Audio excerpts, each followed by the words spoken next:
Sam Bankman-Fried, co-founder and ex-CEO of FTX, sentenced to 25 years for fraud and money laundering. After sentencing, he had told the press, "I never thought what I was doing was illegal." This guy went to the best schools in the world. He had incredible people around him. He cannot not know that this was illegal. I'm sorry, that's just not how the world works.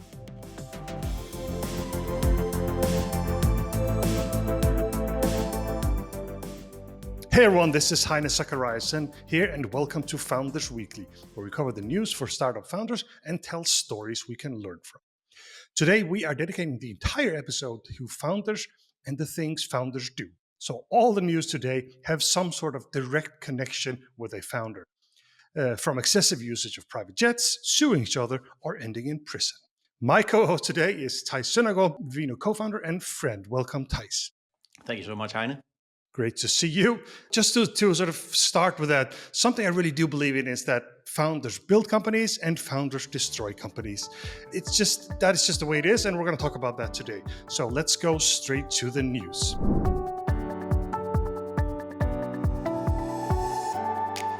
Yahoo is acquiring Artifact. Yahoo announces the acquisition of AI news startup Artifact, created by the Instagram founders. Artifact's advanced AI personalization technology is to be integrated into Yahoo's digital properties. The Artifact app will discontinue as a standalone service post-acquisition. So, Theis, what is this? Is this good news for the founders, or how do you see this? Yeah, good question. I think there are two stories here. One is the founders, because in this case the founders are special. But then you probably also have a team around them, and you definitely have some AI engineers in this setup. So there's a couple of stories about people on the inside here, and whether it's a good news story for them. Clearly, Artifact was struggling, trying to get off the ground, and the founders have realized that a better home for this is to make sure someone swallows them up and does an acqui-hire, and it's a soft landing. Yeah. It is a soft landing, but I think it's moved fast. And one thing that I just want to touch upon here is, you say they were struggling. I tried the product. I used the product. I really liked the product. So what does struggling mean for these founders? And could that be different for somebody else? Instagram was never struggling. The only struggle they had, they were growing too fast and their service exploded, right? This is a different thing. Could their bar be different here? Oh, for sure. I think so. And also the opportunity, I think, is different for them. I think it's fairly easy for them to line up an acqui-hire in this situation. I don't know the details of the deal. I assume this is not about Systrom getting a lock-in at Yahoo, and now he has to spend the next 2 years as a senior product manager. No, he's not going to do that. I don't think that's going to happen, right? Junior PM at Yahoo. Yeah, I don't think he'll take that deal. But clearly, what they have is they definitely have a team of AI specialists. There's a nice price tag on those these days, and if this is an easy way for Yahoo to snatch up some of those, this is a way for them to go. And I assume that with Kevin Systrom's network, this deal has been fairly easy for him to line up. But you're absolutely right. I mean, how much did this company actually try to succeed? How many pivots were they through? Yeah. How much were they actually struggling? I'm not sure that they really went through the ringer as other startups have, and really this was the end of the line for them. I'm pretty sure this was just a convenient out that they then took. The thing about founders that I think is one of the core features that founders need to have is stamina. Back in the day, they sold Instagram for around $1 billion. He obviously didn't make $1 billion, but he did make some money, and it's a few years ago too. So they certainly have made some money. Did they really show the stamina here or not? That's the question. Yeah. No, I think we agree on that, right? They didn't, and they didn't have to. And I think that can be the challenge. Also, when you're backing companies as an investor, you need to look at the founders, and they need to be hungry. If they're not hungry, that's but you are saying they were not hungry enough. That's what you're saying. That's what I'm saying. I'm definitely saying that I don't think Systrom will ever go to bed hungry again in any capacity. Hopefully not, right? I wish him the best, but it does mean that you have less incentive to struggle with your startup and to look for that pivot that will make it work. And you need to realize that as an employee in a startup where you have founders that that have the money. It's nice because then you know that, okay, maybe they have an opportunity to actually back the company when it gets into trouble. But it also just means that the mission is maybe not as important to them as it could be for No. a founder, where this is it. This is all eggs are in one This is basket. all. This is all I have. I'm all in on this. They're not all in on this. They have dollars, many dollars. Exactly. But Heine, so with Artifact, how do you think that the team is reacting to this? Like this was probably not their choice, or maybe it was. How do you think the team is reacting to these news? Yeah, I mean, if I was like not this Instagram founders, but like a very ambitious young PM or something, I'd be a little bit disappointed, right? And the founders usually are the ones that are going to have to drive this forward and make stuff happen, right? And now the founders are quitting what I think looks a little bit too early.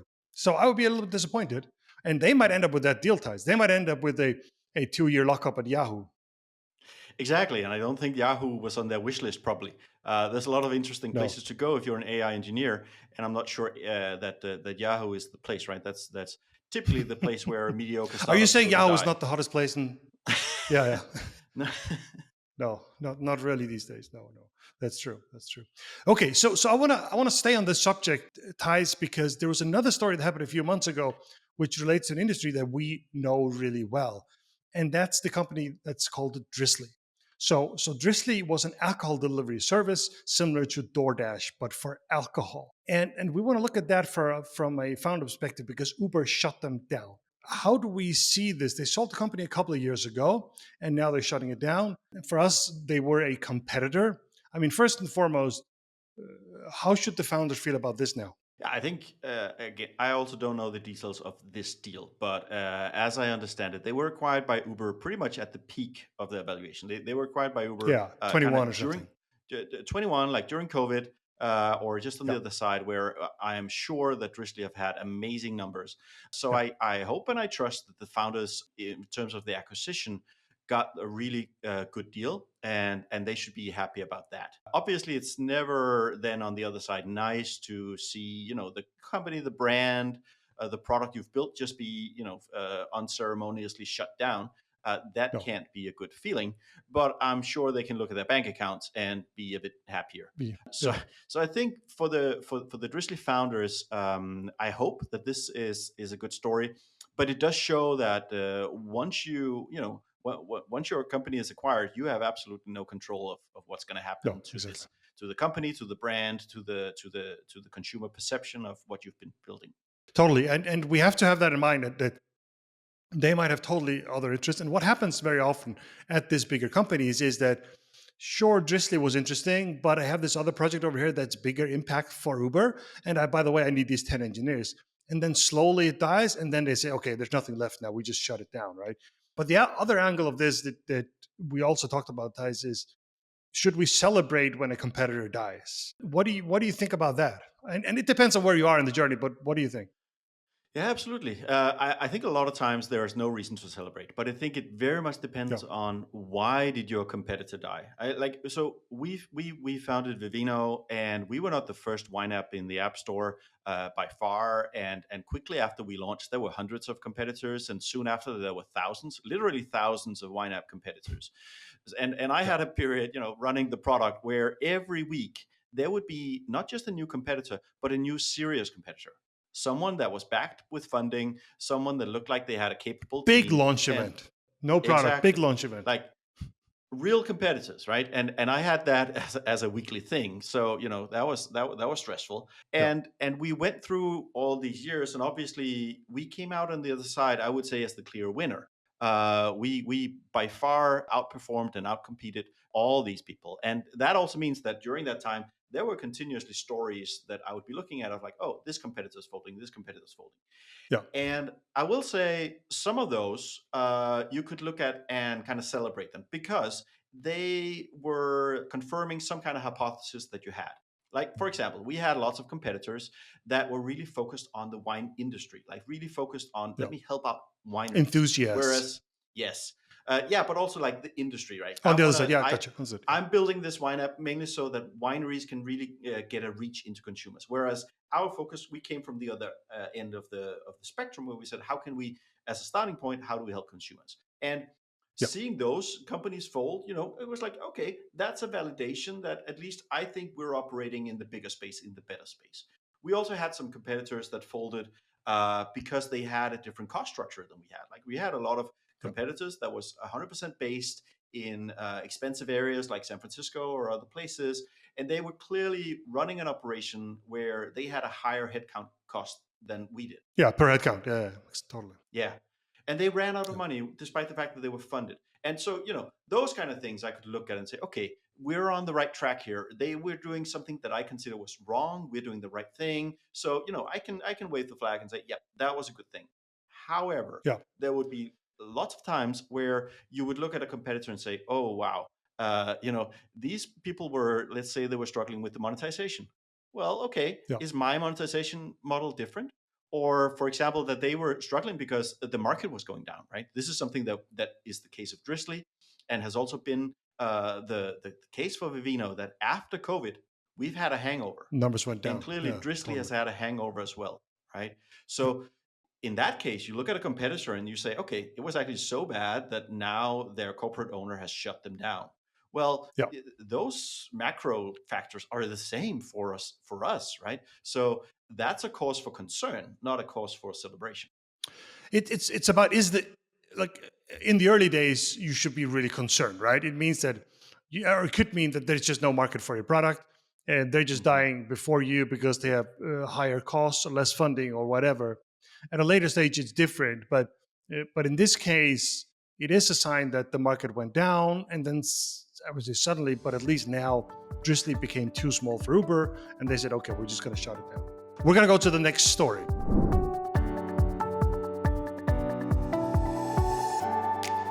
Canoo spent double its annual revenue on the CEO's private jet. This is a story from TechCrunch that fascinated me. Canoo reportedly spent 1.7 million on private jet expenses for the CEO, Tony Aquila, which is more than double its annual revenue. So, to make things better, Canoo is an electric vehicle company focused on creating electric vehicles with a mission to transition the automotive world to clean and sustainable energy. So, first comment on this side, I mean, sustainable energy, I'm racing around with private jet. What do you think about that? That's amazing. Live the dream. Yeah. No, clearly something is wrong here, and something is Do you wrong think with it's jet corporate runs on governance. sustainable energy? No, I highly doubt it. I highly doubt it. So, what about you, Heini? Did you ever jet around in a corporate jet with Vivino? No, I did not. Look, you just can't do that, right? I mean, even taking a small sponsorship in the local volleyball club, you should think about when you're funded, all the money should go to growing the company, and you should just be real careful how you spend your money. And this guy just makes everyone look horrible, right? Maybe he's going to say, "Well, I was flying around closing deals." Well, you were not doing a great job if you spent double the amount of money on jet expenses compared to the actual revenue brought in. So something's totally broken. Yeah, that's a pretty high customer acquisition cost. Yeah, yes, the jet cost. Yeah. Something else I want to touch on this, and this is something who people have, if you've raised money, like especially institutional money from venture capitalists and so on, you deal with this paperwork. And in this paperwork, there are so many small notes on things you can't do. And there is literally a paragraph that says you cannot buy anything over X right after you. And it's like, oh, that looks like you should not be buying a private jet. Well, that's why it's there. It's there because someone raised money and then went out and bought a private jet right after. So all the weird stuff you find in these papers, they happened. They happened because some crazy founder went out and bought a private jet, right? Yep. Exactly. It's just like the instruction manual for your microwave oven. All those things that it Yeah. says you can't do, it's because it happened in the past that someone did it. And the same thing with funding and what can you spend this money on. Somebody did it, Yeah. so now you shouldn't and you can't. But I wonder how, like, I wonder what the deal is with this company. Like, what is the corporate governance here? Where did the funding come Yeah. from so that this could happen? Yeah, I guess these provisions were not in this particular paperwork, right? And apparently it's open. So I know if some of this is listed, but at least these papers were open. So TechCrunch were able to find them. But yeah, I mean, what often happens in when these things happen is because there are no institutional investors. There are Mm. wealthy people that maybe they're high profile, but you're really lacking institutional investors that can say, no, no, no, you can't do that. And a lot of wealthy people, they invest, but they don't know how to invest and they don't know how to do these things. So, that could be the reason. Or it could be that the investors Yeah, actually it could agreed be. on this and they thought it was a great Yeah, strategy to jet around the country to totally. close these deals. Yeah, if he was close to whatever he was doing, right, it was worth it. It's 1.7 million. U.S. private jetting is not that expensive, so you'll get something for 1.7 million. Yeah, but this guy's been flying, that's for sure. Okay, we're gonna take a short break. When we come back, we're gonna talk about the darker side of being a founder.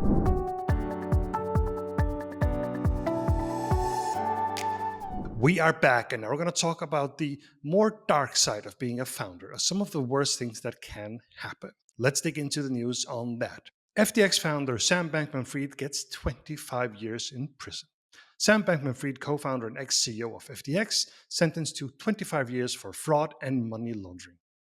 One of the youngest self-made billionaires is now in a federal prison in Manhattan. He is 32 years old and will most likely spend at least 21 years in prison, as federal prisons generally have to serve 85% of their sentence. What do you think about 25 years here, Theis? It seems like a lot. It seems like a lot, or it seems like not a lot. I don't know. I know the prosecutor asked for much more. The defendant asked for much less, of course. I don't know if this is like a middle of the range kind of thing from the judge, but I mean, 25 years is a long time, especially when you are not really when you can't really see a parole coming up to shorten it. So I don't know if 25 years is just or not. I'm not going to be a judge on that. What do you think? No, yeah. Look, I think you should, by the way. But let me let me tell you what I think. So I know in the U.S. they actually have these tables, right, where you say like, what did you do? How severe was it? What they actually look at numbers, and that's why they ended up with maximum could be 110 years. So maybe the judge felt he was lenient, but from a just point of view, from our justice point of view, I think it's a very severe sentence. I think he should get a severe sentence, but I just don't think it should be 25 years. I think he should. And look, I'm not a judge and so on, but I would just think that something like 7 to 10 years would be more appropriate in this case. Hmm.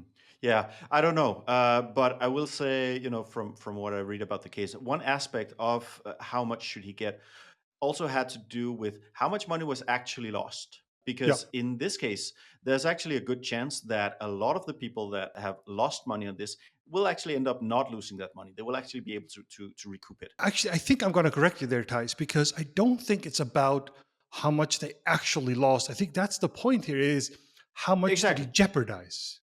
Exactly. That then becomes the thing, Yeah. right? Because this was what the defendants were trying to say was that, hey, nobody really got hurt here. They'll probably get their money back. Well, one, that's speculation. And number two, there's still the whole period where you may have lost, you may not have lost, and you've definitely hurt people here. So I can't Yeah. say anything about the 25 years. I think it's very good that we got a sentence and that it's clear that you can't do these things. I think there can easily be a tendency for high flying founders to start living in a bubble where there's kind of a disconnect between what you're doing and the real world, and you don't really realize that what you're doing impacts actual people, especially in these situations with funds and investments. And I think that's the case here. Yeah, I agree with that, but why not? Wouldn't 7 to 10 years be severe enough in a federal prison? Yeah, I think there's this tendency to say that financial crime should be punished more leniently than physical crimes. I'm not so sure that I agree on that privilege. This was done very intentionally, and was trying to get away with it. He couldn't, and also there was the whole process afterwards of trying to obstruct justice, of trying to throw witnesses under the bus. All Yeah, these that's a things. problem. That does not help him. It does not help him, right? No, totally. Yeah. Okay. It's a judgment call, and obviously they know what they're doing. But it just feels like a lot. After sentencing, he had told the press, "I never thought what I was doing was illegal." Obviously, that does not help anyone, but it's also weird. I'm sorry. It honestly that feels like a stupid thing to say. This guy went to the best schools in the world. He had incredible people around him. He cannot not know that this was illegal. I'm sorry, that's just not how the world works. No, and it's time to kind of own up to it, right? Now you got your sentence, but it's hard, right? His Yeah, life, his I think I saw another quote from him where he says, no, my productive active life is done. I don't expect yeah, that I will be producing anything more with my life from this point on. That's tough. I mean, come yeah, on. yeah. So It's tough for I him. can also It's tough see for him. this. Yeah, It's tough, and I can see that this is a human being. There's a human angle here, of course, but there has to be consequences for your actions, and he had plenty of opportunity to do the right thing. He had plenty of opportunity to not do this. He had plenty of opportunity to have people around him who could guide him, and he failed on all these points, and he caused yeah. real harm and damage to real people. You got to pay the price. Okay, going to prison is a rare occurrence, but the next thing here is pretty common. Donald Trump is suing the Truth Social co founders. Donald Trump has filed a lawsuit against his co founders of his Truth social media company. The legal dispute centers around an alleged violation of an agreement concerning stock ownership in Trump Media and Technology Group. Trump's lawsuit says that the co founders should not receive any shares in the social media enterprise. So, founders fighting ties, does that ever happen? Never. We've never been fighting, right, Heine? We've always been smooth No, sailing, never as ever. I remember it. At As I least not in remember it. court. no, no, we settled it out of court always. Yeah, exactly. Yeah. But what do you think here? What happened here? I don't know, but it does show that it's super important to choose who you do business with, and Yeah. if you choose to do business with Donald Trump, then this is the things you get. So choose your investors wisely, choose your the people you work with wisely, because this is blowing up in their faces, and I'm not sure they Yeah. signed up for any of it. No, and one thing I did notice, Dice, I've seen this a lot in different companies, and something that happens very often is that the founders fight when there's nothing to fight about, which I think is weird. So very often they get destroyed, these companies, before they become anything. Maybe that's because as soon as it gets hard, they start fighting. What do you think? Oh, it's true, it's true, but in this case, I think we're in a situation where There was something to Donald fight Trump. about. There is something to fight about, right? This is going to be a very, very important tool for Donald Trump if he gets to the Yeah. other side of the election and ends up as president. I mean, I think this is what is important for everybody to understand about this setup with True Social. This is really about getting to the other side of the election, becoming president, Yeah. and then you now have this listed company which you own a massive majority in, and you can now use this for graft, right? You can when he was president the first time, what he did was very not elegant. He just asked everybody to stay at his hotels when they were visiting him in Washington, right? Mhm. That's a way to get money out of the presidency. Now this one is much more elegant, right? Now you just say to Yeah. anybody who wants influence, you need to buy advertising on Truth Social. You need to buy massive, Yeah. and it doesn't matter that there's no audience. It doesn't matter there's no users. You just need to. This is how you pay me.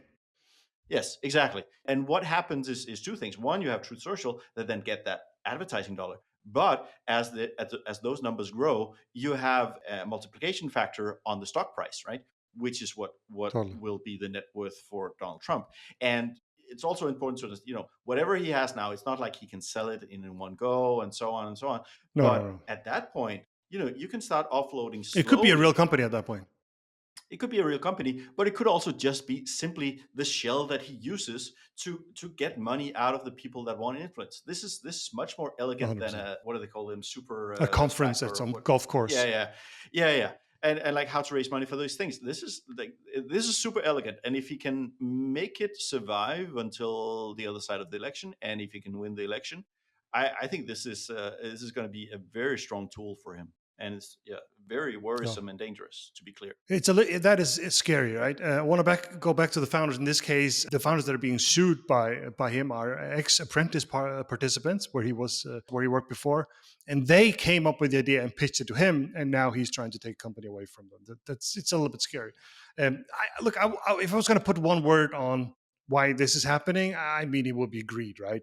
I don't know the details. I feel like I don't have to know the details. It's just he's just trying to steal whatever he can, as ever. Absolutely. Like there's what 10-12% up for grabs here. If I can do a lawsuit, which he Yeah, already has 20 of those running, and there's yeah. a chance that he can win them, so do it. Right. This is the thinking, Yeah, let's go. and that's what's so dangerous for founders. If there's this asymmetric power between you and an investor, it's super dangerous. He can just throw money and power at this, and they will sit there and not really be able to do anything. Or end up doing some compromise where he pays them a little bit and he takes over the shares to avoid a long-lasting court. Of course. This is probably never going to get to a ruling, right? This is going to be settled out of court, and they're going to give out something. Yeah. Okay, we're gonna be back in a second with some questions from the community and an update.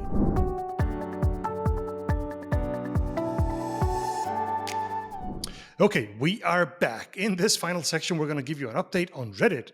And we have a question for a user. And finally, a short chat about the podcast. So this episode's been a little bit different than other episodes. We've doubled down on the founders angle here and startup stories. I really want everyone listening and watching to give us some feedback. Do you like this? Should we do more tech news? Should we do double down on founders? And let us know, write us a comment.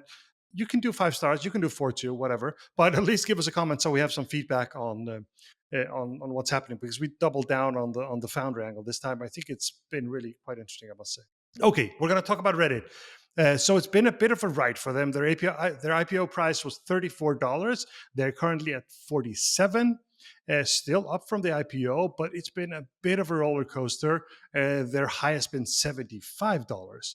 So Theis, I know you're a Redditor, and I know you had a story about them that was quite curious. Yeah, it's so interesting to see now that they've listed. I started to see in a couple of the subreddits that I follow, there's now a kind of a pinned comment from the moderator at the top of the feed that just says very plainly, Reddit is selling your comments and posts to Google, and you cannot opt out of this. And it's a great example of just how powerful these moderators are on Reddit, and how hard it's going to be and always has been for Reddit to control their community, right? They're riding this bull, and it's so hard. And now everything is public. Community bull. Yeah. And what happened here, obviously, is that in connection with their IPO, they've also had to clearly state that one of the very good potential revenue streams for Reddit is to actually monetize what they were worried about just being taken away from them, which is all this AI scraping, right? Reddit is an amazing place. That's why I'm there, with high quality content that is moderated. It's an amazing place, and it's an amazing resource. That's why when people are Googling, they're Googling whatever the question is, and then they say Reddit afterwards, because then they get Reddit content. It's an amazing place. I love it. But obviously, so does the AI companies, right? And they want to scrape everything. So Reddit said, hey, this is actually, let's turn this into a monetization option for us. We can actually sell this. We can do licensing deals with these companies, with Google and so on, right? And that's one of the future potentials of Reddit. And that's amazing. But already you have a community that's revolting. Yeah, exactly. But think about it, Theis. How is this being used? Like, you're a Redditor, and you could be paying $10 a month or $15 a month or something. Instead, you're paying nothing. Well, one of the reasons you are paying nothing is because they have a business model now of selling the content to Google and others and make the money. How are you feeling about that? The thing is, users don't give a damn, right? We've been through this with Vivino as well, right? We've been through this with Vivino as well. We've tried a couple of times, and now we're doing it successfully. But in the past, we tried before to monetize the audience directly with a paid version of the app. And it is so hard to put up these paywalls where suddenly you take something away from people that they were used to having. And it doesn't matter that how many times you tell them that, well, this is a business, there's a business model here, we need to make money. Listen, they don't care about that. I'm sorry. And that's your problem. It's not their problem. And that's why you're seeing these things, right? That sounds like a you problem. Exactly. Yeah, totally. But let's talk about you instead. What do you think? Would you rather pay $10 a month? In general, I love the idea of paying for media to get rid of ads and other stuff. That's what I do on YouTube. I happily pay for a YouTube Premium, so I don't have to have the ads. I love that, and definitely I love to have the option. Right. And I think that's also the kind of what is being pushed back on here is you're not giving me any choice here. Like, I love this site, but you are also just selling the data. So at least give me a choice, either to not use the site, I can do that, or to either pay or opt out of this, and then there's stuff I can't do or whatever. Like, give me some kind of option. But the option is that you don't use the site. I have an option for you, Theis. Don't use Reddit. Exactly. But I want to use Reddit, right? It's a wonderful site. And that's the other part of the story. This is the problem, and this is also the problem for the moderators, right? Reddit has been Yeah. through many waves of these moderator uprisings, right? They had one a couple of years ago as well. I actually forget the context now, but it was huge uprising with the change they did, and basically Reddit just waited it out, because the truth here Yeah. is also that the moderators care a lot more about this than the actual users. Yeah. I think it was the pricing of the APIs. They increased the pricing for all the APIs. Yes, exactly. And third-party Yeah, apps that would try to use those, exactly. right, and kind of make other clients for Reddit, right? They increased the prices, massive uproar. And listen, consumers didn't care about it at all, so it kind of just went away as well. It felt like a big rebellion at the time, right? But it wasn't. Exactly. And the interesting thing, like I remember the CEO at that point sent like an internal email where he basically said to the Reddit employees, like, relax, it's going to be okay. This is going to go away. And the problem was that email was then leaked. And then the moderators got even more upset, saying, "Oh, you can't wait us out. We're going to fight this," and so on. So, so there are Yeah, things that the Reddit CEO cannot say, but we can say it. And what we can say is yeah, just wait it out. Because ultimately, what we've seen over and over again, and this is the same thing with Facebook and other platforms, like consumers, they care quite little about their privacy, about what yeah. their information is used for. They're willing to trade it at least. Yeah. They are. And so I Yeah, think this is what's going to happen here as well. But it was just interesting to see how quickly the reaction comes from the moderators of putting in these notes of saying, like, yeah. hey, did you know your information is now being sold to Google? We're going to move on here. So we have a question from a user, and the question is, what is a meme stock? So let's try with a definition. I tried to put something together here based on AI and different sources. So I'm just going to start with that, and then we can talk about it. A meme stock refers to a share of a company that have gained a large following on social media or online forums, leading to an increased trading volume and often significant price fluctuations that are not necessarily based on the company's fundamentals or traditional market indicators. So that's the definition I get out of a couple of things here. Basically, something that is not priced like it normally would, and then things go a little bit crazy. Comment to that, Thais. Yeah, it's the glory of the internet, right? It's the original promise of the Yeah, internet that we have the long tail of consumers that can band together in groups and have a disproportionate influence, right? And they found the stock market. And totally. now they found the stock market. And now they're playing it.